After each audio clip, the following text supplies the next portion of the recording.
Import trade, सबसे पहले मैं तुमको इंपोर्ट क्या होता है वो बताता हूं।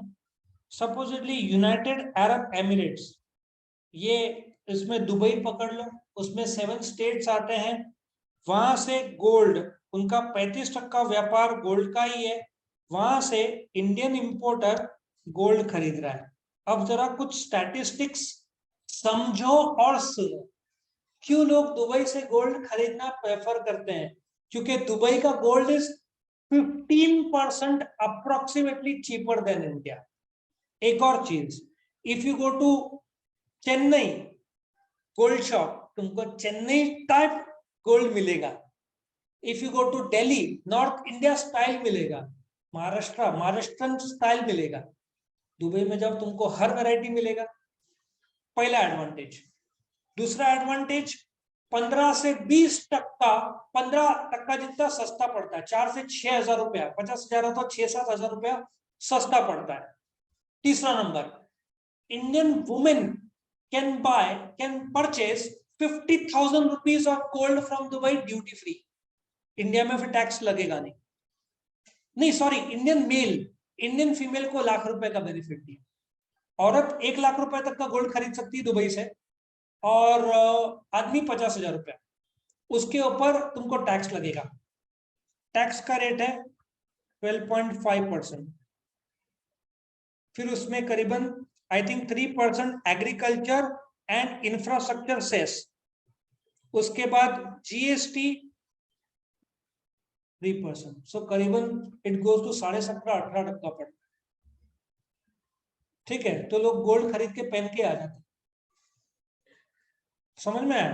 तुमने 5 तोला लिया, 1 तोला जितना माफ है, मंगलसूत्र पहन लिया, सब लोग कस्टम से बाहर निकल जाते। पर पकड़ा तो गए, कुछ फिल्म स्टार्स भी पकड़े गए विदाउट गोल्ड। एक, जब तुम निकलते हैं ना दुबई से, जब इंडिया लैंड होते हैं, वहां पे एक रेड और एक ग्रीन चैनल रहता है।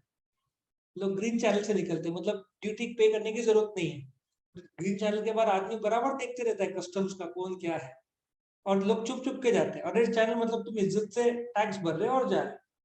तुम ग्रीन चैनल से गए और तुमने 2 लाख का गोल्ड भरा है, तो बराबर पकड़ेगा तुमको। लेकिन तुमने पहना है तो शायद तुम बच जाओ। आ रहा है समझ में? लेकिन ग्रीन चैनल से तुम बिंदास निकलो ना, वो उसको पता लग जाता है कि कौन बदमाशी कर रहा है। वो बराबर साइड में लेता है, चलो पैकेट खोलो पूरा, और फिर आधा 1 घंटा तुम्हारा गया।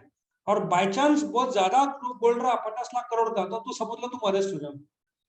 फिर छोड़ेगा नहीं, फिर टैक्स वैक्स बढ़ेगा। लेकिन मेरा वो प्रोसीजर नहीं है कस्टम्स का। मैं तुमको लीगली इंपोर्ट करने की बात कर रहा हूं। तुम दुबई से गोल्ड इंडिया में इंपोर्ट कर रहे हो, टैक्स तो मैंने तुमको बता दिया। अब प्रोसीजर क्या है? प्रोसीजर सबसे पहले रजिस्ट्रेशन। मैंने क्या बोला था? इंपोर्ट एक्सपोर्ट करना हो तो तुमको क्या लगेगा? IE code. इंडिया में कोई भी without I code import export नहीं कर सकता। कॉमन सेंस है भाई। इंपोर्ट एक्सपोर्ट कोड मिल गया तो उसके पहले तुमको पैन कार्ड लगेगा, जीएसटी लगेगा। आया समझ में? GST number, pan card number, फिर तुम आई कोड के लिए अप्लाई करो। कहां पे अप्लाई करोगे? Director general of foreign trade. ठीक है, तुमको आरसीएमसी की जरूरत नहीं है। आरसीएमसी मतलब रजिस्ट्रेशन कम मेंबरशिप सर्टिफिकेट एक्सपोर्ट के लिए लगता है, जो तुम्हारा टी काउंसिल और कॉफी काउंसिल और जूट काउंसिल है ना। तो इंपोर्ट के लिए तुम लोग को कौन सा डॉक्यूमेंट लगेगा? आई कोड, फिर pan card number, GST number. अब तुम क्या करोगे? दुबई वाले से, मैं इसको रब नहीं कर रहा हूं, दुबई वाले से नेगोशिएट करोगे।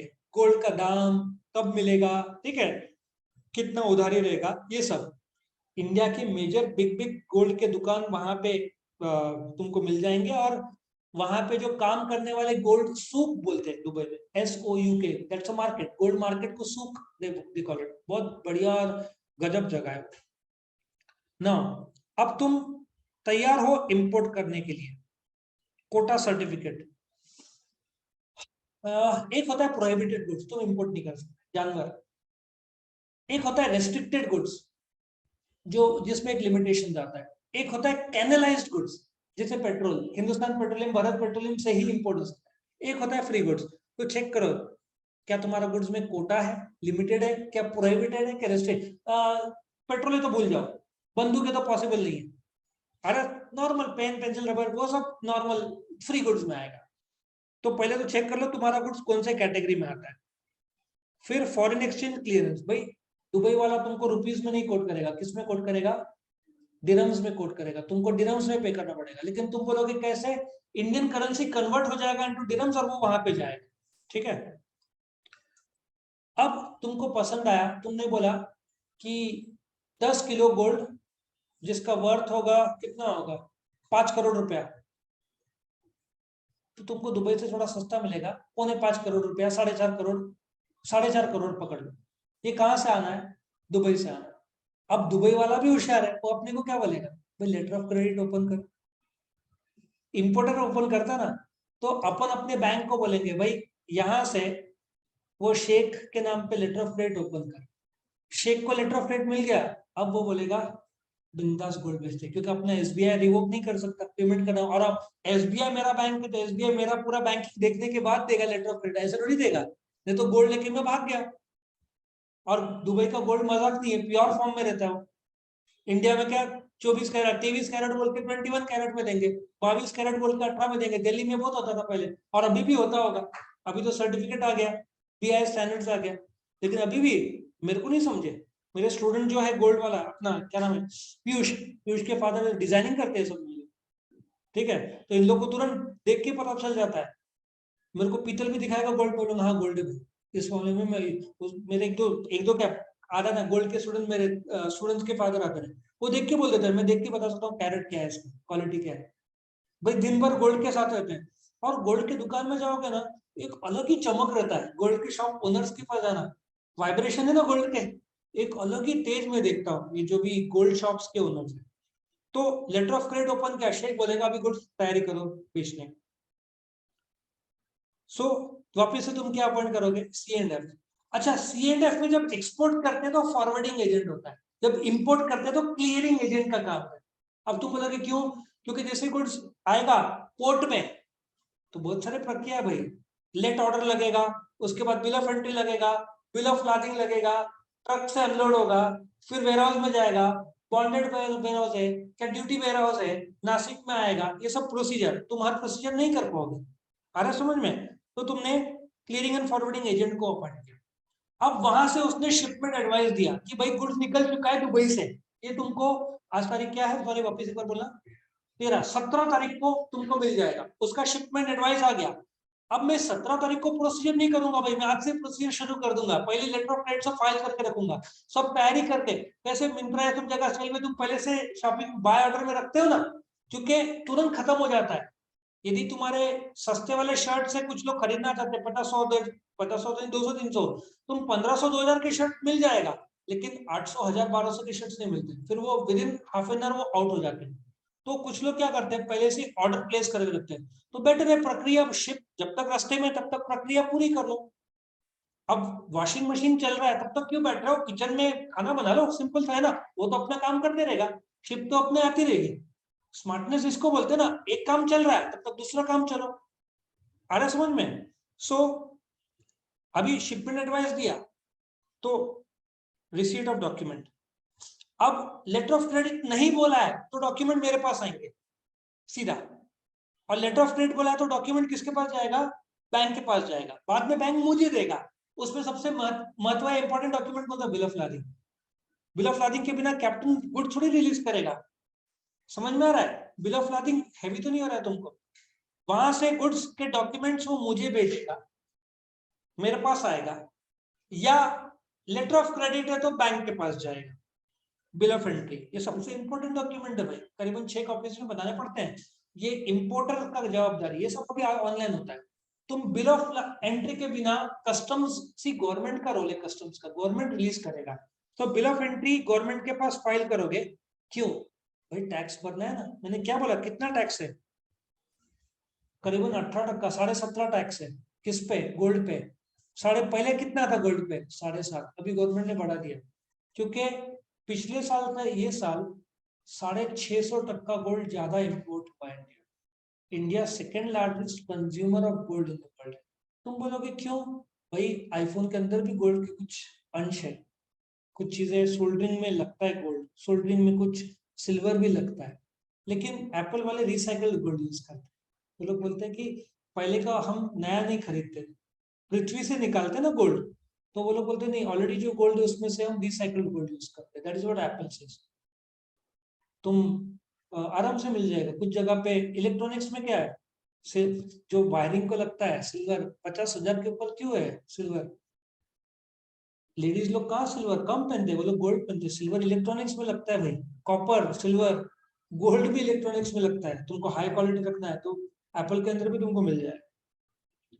फिर अब तुम्हारा शिप कहाँ पे आ गया है, जेएनपीटी पोर्ट में, ठीक है। अब तुमको पोर्ट, भाई गुड्स शिप पोर्ट के तो चार्जेस देने पड़ेंगे ना, पार्किंग चार्जेस लेते हैं तो पोर्ट के चार्जेस देने पड़ेंगे। उसके बाद कस्टम ड्यूटी, लेकिन कस्टम ड्यूटी कौन सा डॉक्यूमेंट के थ्रू पे होगा, bill of entry, bill of entry के थ्रू पे करोगे। तुमने इंश्योरेंस प्रीमियम, ट्रक वहां से नासिक तक के लिए तुम इंश्योरेंस करवा सकते हो। तुम ट्रक भाड़ा बुक करोगे। अब तुम डिसाइड करोगे फैक्ट्री में बॉम्बे से लेकर आना है क्या वेयर हाउस में रखना है बॉम्बे में। उसमें भी दो प्रकार के वेयर हाउस है, एक बॉन्डेड और एक ड्यूटी पेड। अब मैं सब नहीं बता रहा हूँ, बहुत बड़ा हो जाएगा, ठीक है। सो तुमने कस्टम ड्यूटी पे कर दिया। जैसे गुड्स शिप शिप पोर्ट में आए तो पहले क्या पे करना पड़ेगा, पोर्ट के ड्यूज, फिर कस्टम्स के ड्यूज। कस्टम्स के ड्यूज कैसे पे करोगे, वाया बिल ऑफ एंट्री। उसके बाद में गुड्स निकालोगे, बॉम्बे टू नासिक का इंश्योरेंस भी तुम करना ही चाहोगे, लाखों का गुड्स है तो सेफ्टी रहना। ट्रक बीच में एक्सीडेंट हो गया तो बैंड बच जाएगा तुम्हारा, क्योंकि उसका इंश्योरेंस बॉम्बे के पोर्ट तक था जो करवाया था। अभी बॉम्बे टू नासिक का क्या, तुम उसका भी इंश्योरेंस कराओगे। इनफैक्ट जो औरंगाबाद में वासन का यदि टोयोटा शोरूम है, वो कार कहाँ से जाती है, नासिक से जाती है ना शोरूम में। टोयोटा इनोवा जो है, जो कंपनी है टोयोटा किर्लोस्कर मोटर्स, वो नासिक को डिलीवरी देती है 10 टोयोटा इनोवा, उसमें से 4 ये लोग औरंगाबाद भेजते हैं रास्ते से। आ रहा समझ में।